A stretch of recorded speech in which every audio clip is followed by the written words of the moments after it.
Student, today we are looking the poem of your BCom third year for your third semester, that is the Daffodils. The poem Daffodils written by William Wordsworth, and here we are looking the introduction of the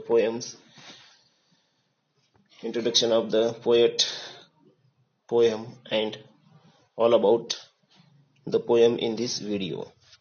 Okay, coming to the introduction of the poet, William Wordsworth, who was born in 1770 and died in 1850. He was a major English romantic poet. जैसे कि हम देख रहे हैं कि third semester का second year का BCom का कंपलसरी इंग्लिश में द डैफोडिल्स ये फोर्थ नंबर वाली पोएम है विलियम वर्ड्सवर्थ द्वारा लिखी गई, जिनका जन्म 1770 में और मृत्यु 1850 में हुई थी। विलियम वर्ड्सवर्थ एक romantic poet, major romantic poet जाने जाते हैं इंग्लैंड के, ब्रिटेन के English poet. He along with Samuel Taylor यानी ST Coleridge unheard in the romantic age in English literature with their joint publication lyrical ballad 1798।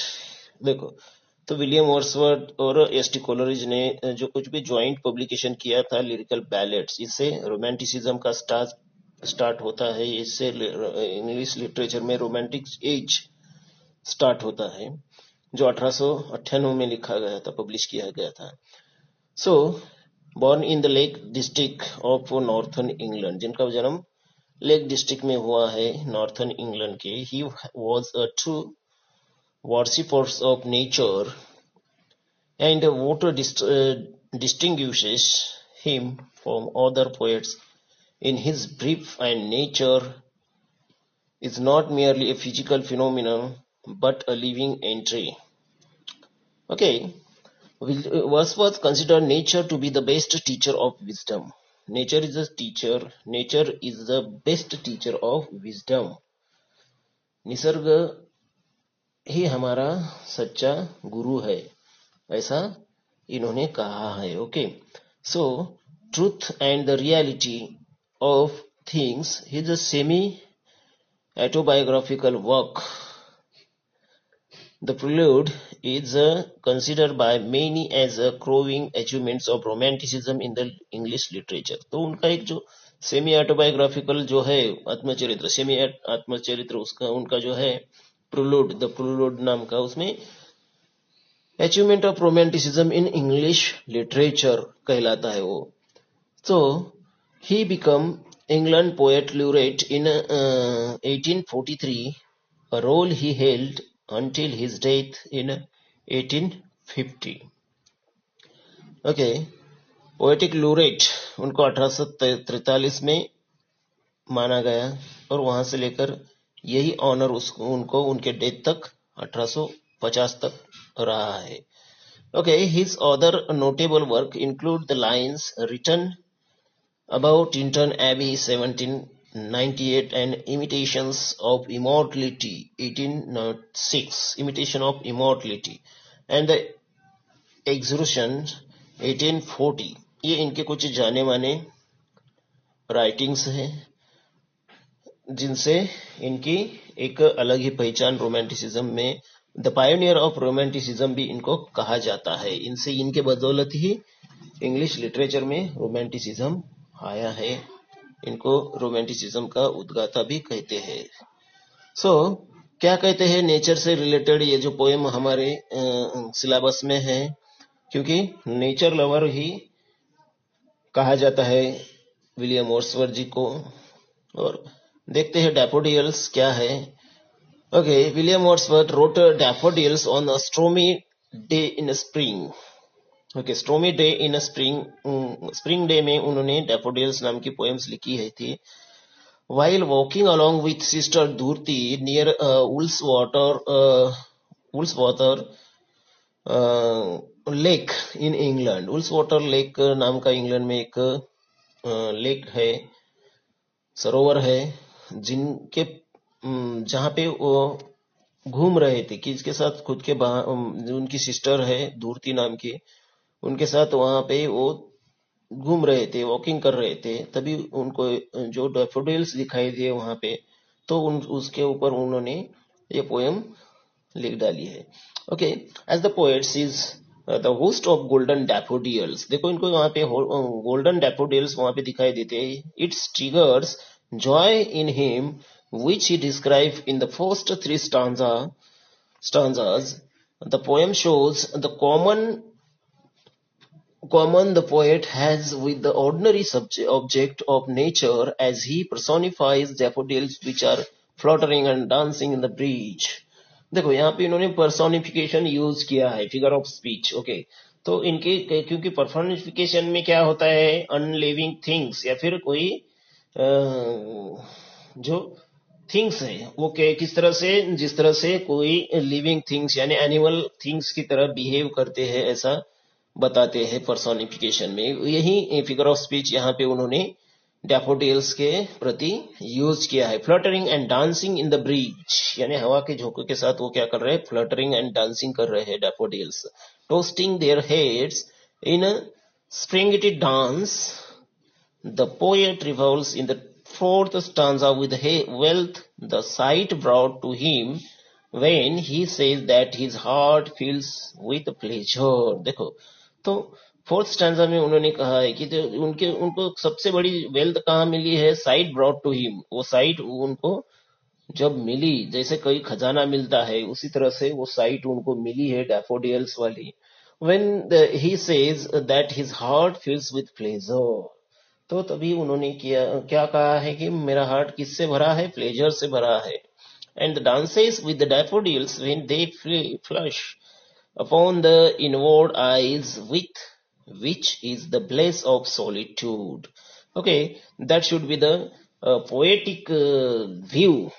देखो ये poetic view माना जाता है कि वो जो कॉमन मैन को जो नहीं दिखता वो सभी कुछ पोएट को दिखता है, वो कॉमन थिंग्स में दिखता है या फिर कोई ऐसे एक्चुअल थिंग्स है उसमें भी दिखता है, और कॉमन से अनकॉमन में भी उनको वो पोएटिक फीलिंग नजर आती है। तो देखते हैं what are the lines of this poems. Okay, तो पोएम के लाइन क्या कहती है, I wandered lonely as a cloud, I wandered lonely as a cloud that floats on high over vales and hills, when all at once I saw a crowd। देखो, तो यहाँ पे क्या बोलते हैं कि I wandered lonely as a cloud, जिस तरह से आकाश में बादल अकेला घूमता है, बादल दिखता है हमको आकाश में, बादल उतना बड़ा आकाश रहता है मगर वहां पे बादल क्या करता है, वॉन्डरिंग करता है, लोनली। उसी तरह से मैं वॉन्डरिंग कर रहा हूँ, that floats on high over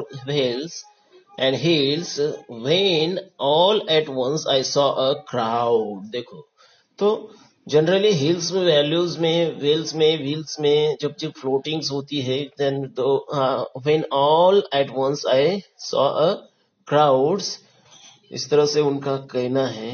so what happens in this again with the daffodils, flowers of daffodil, a host of golden daffodils beside the lake, beneath the trees, fluttering and dancing in the breeze। The what a beautiful lines here present by William Wordsworth। देखो कितने खूबसूरत lines यहाँ पे उन्होंने present किए हैं William Wordsworth ने। क्या कहते हैं, a host of golden daffodils, golden colour के daffodils, ये क्या है, होस्ट है, वो किसको बुला रहे हैं, पोएट को बुला रहे हैं, वो होस्टिंग कर रहे हैं, इस प्रकृति का, इस नेचर का वो होस्टिंग कर रहे हैं। Host of golden daffodils beside the lake, कहाँ पे है वो, बिसाइड द लेक, लेक है वो, उसके बिसाइड क्या है, ये गोल्डन कलर के डैफोडिल्स है, गोल्डन डैफोडिल्स है। बेनीथ द ट्री, ट्री के नीचे है, एक ट्री बड़ा सा है, उसके नीचे डैफोडिल्स क्या कर रहे हैं, fluttering and dancing in the breeze, breeze यानी हवा का झोंका, हवा का झोंका में क्या कर रहे हैं, फ्लटरिंग एंड डांसिंग कर रहे हैं। देखो, continuous as the stars at shine and twinkle on the milky way, continuous as the stars at the shine. देखो, रात में स्टार्स क्या होते हैं, कंटिन्यूअसली शाइनिंग करते हैं, और उसका उनका जो कुछ भी मिल्की वेव है, ट्विंकल करते हैं, उसी तरह से ये क्या कर रहे हैं, डैफोडिल शाइनिंग दे रहे हैं। देखो वेल्स मीन्स वैली। ओके, तो यहाँ पे कंटिन्यूअस क्या ये कर रहे हैं। Okay, so continuous as the stars that shine and twinkle on the Milky Way। देखो उस पे जिस जैसा ही उस पे लाइट गिरता है गोल्डन इस पे, तो वो क्या कर रहे हैं, ट्विंकल कर रहे हैं स्टार की तरह, वो शाइनिंग कर रहे हैं। They stretched in never ending lines along the margin of the bay. They stretched never ending line along the margin of bay. 10,000 saw I at a glance, 10,000 saw I at a glance, toasting their heads in a sprintly dance। देखो, so they are like a dancing and thousand saw, it means वहां पे बहुत सारे क्या है, daffodils है at the glance. So never ending line, tossing their heads in a sprightly dance. उनके जो हेड, जो फ्लावर्स है, वो क्या ऐसे लग रहे हैं कि उनके हेड्स वो क्या कर रहे हैं, टोस्टिंग कर रहे हैं। The waves beside them danced but they out did the sprinkling waves in a Glee. देखो, तो बिसाइड क्या है, उसके साइड में क्या है, डैफोडिल्स के साइड में क्या है, लेक है, और लेक में क्या हो रही है, waves beside them dancing. Waves भी लेक में, सरोवर में उस पानी की लहरें भी है, वो ऐसा लग रहा है कि वो ब्रिज के साथ लहरें भी डांसिंग कर रही है, और यहाँ पे डैफोडिल्स भी डांसिंग कर रही है। देखो, out did the sparkling waves in a Glee. देखो, स्पार्कलिंग हो रहा है, वेव्स का स्पार्कलिंग किसके साथ हो रहा है, that daffodils, flowers of daffodils. देखो, a poet could not but be gay. Okay, the poet could not but be gay in such a jocund company. देखो, यहाँ पे पोएट क्या है, कुछ कर नहीं पाते वहां पे। देखो, they are only just company। I gazed and gazed, but little thoughts that wealth the saw to me had brought। देखो, तो वहां पे एक लिटिल थॉट मेरे माइंड में आता है कि सबसे बड़ा जो कुछ भी वेल्थ है मुझे दुनिया में, लाइफ वाला वेल्थ यहीं पे मुझे मिला है। क्योंकि बहुत सारे लोगों को कैसा है, चलते चलते कहीं राह चलते कहीं, या फिर भटकते भटकते ऐसे यूं ही क्या मिल जाता है, खजाना मिल जाता है, और वो उसकी लाइफ क्या बहुत अच्छी बन सकती है। तो ऐसे ही इनको चलते चलते कौन सा खजाना मिला है, नेचर का खजाना मिला है, वेल्थ मिली है।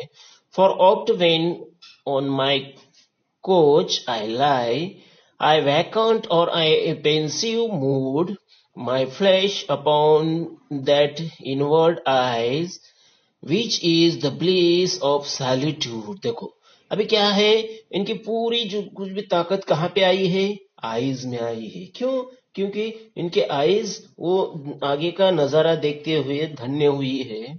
And then my heart with pleasures feels and dances with the daffodils. देखो, और क्योंकि जो कोई अगर सुंदर चीज हमें दिखती है तो हमारा सब ध्यान किस में आता है, आईज में, आईज की तरफ मुड़ जाता है। तो वही इनके साथ हुआ है, और उनके हार्ट जो है प्लेजर से फील हुआ है, यानी इनको इतना आनंद हुआ है, इतना जॉय हुआ है, इतना प्लेजर हुआ है कि वो उस डैफोडिल्स फ्लावर के साथ ये यहाँ पे झूम रहे हैं।